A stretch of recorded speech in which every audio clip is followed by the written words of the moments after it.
Thank you. Thank you again, Mike, for your very kind introduction once more. President Edgar Lacson, Conference Chairman, and Lacan, Alfonso Alfonso C., Chairman of the awardee Alfonso Uy, and Chairman of the Conference, Alfonso C., Secretary Roque, Francis Chua, President of PCCI, our host Jaime Laya of Field Trust, Donald D., members of the Diplomatic Corps, leaders of business, leaders of the labor sector, our partners who are here today, ladies and gentlemen, good morning to all of you, and thank you for your kind welcome. It's a pleasure to be with friends and allies, among whom I've always counted the members of your confederation. I thank ECO for 9 years of fruitful cooperation and productive partnership. I recall that when I first joined you at this conference as your new president 9 years ago, I enumerated the measures that needed to be adopted immediately to breathe new life into our economy and to make our country globally competitive again. Reviewing where we've gone since then, I think what you have said in your speeches is that the Philippines has come a long way since January 2001. Time has gratefully erased many memories of the tumultuous time less than 10 years ago when the nation teetered on political chaos and financial bankruptcy. The economy was jammed. You were not making investments. Few jobs were being created. The public sector debt was bigger than our entire GDP. Our short-term debts were coming due. Foreign reserves were razor thin. Into this dismal picture we stepped. I did not seek the office of the president in 2001. It was thrust upon me.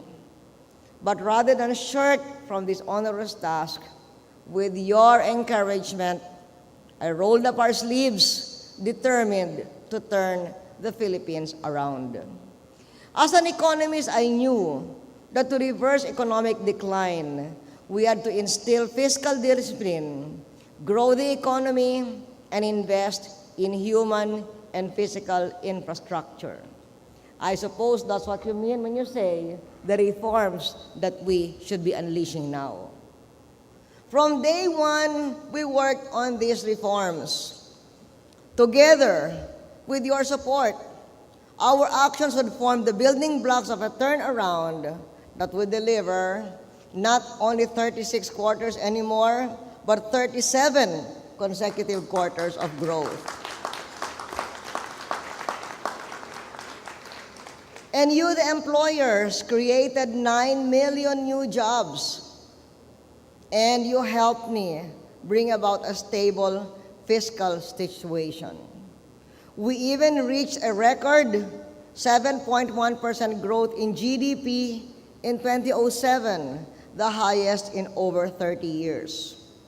And now, or last year, you were saying indeed that last year when we met, you were working on how to survive the global crisis.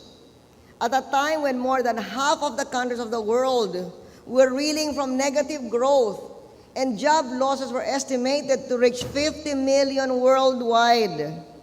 In contrast, as you have said, we maintained positive GDP growth and actually more jobs were created than the jobs that were lost.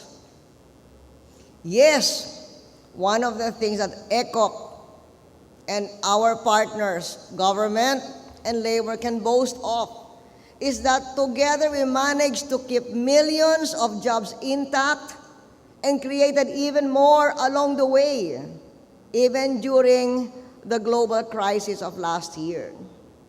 When we met, at the time we met, at the beginning of the global crisis, although that was not at the beginning, it was already somewhat well into the way, because if you remember, they give the date of the global crisis as the day that Lehman Brothers had its collapse.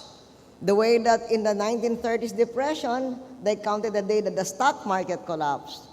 Well, when we all met together tripartite, there were earlier projections of over 200,000 job losses in the Philippines resulting from the global recession. But with the measures instituted by DOLE and the leadership of Nitoy Roque and ECOP, like flexible work arrangements, actual job losses turned out to be only around 1/4 of the forecast. And most of those job losses were temporary, and many of the dislocated have regained their jobs within the year. On the other hand, many of the unemployed as well as new labor entrants were found. So that during this global crisis, while the world lost 50 million jobs, the Philippines, correct me if I'm wrong, Nitoy, had a net gain of over 1 million new jobs.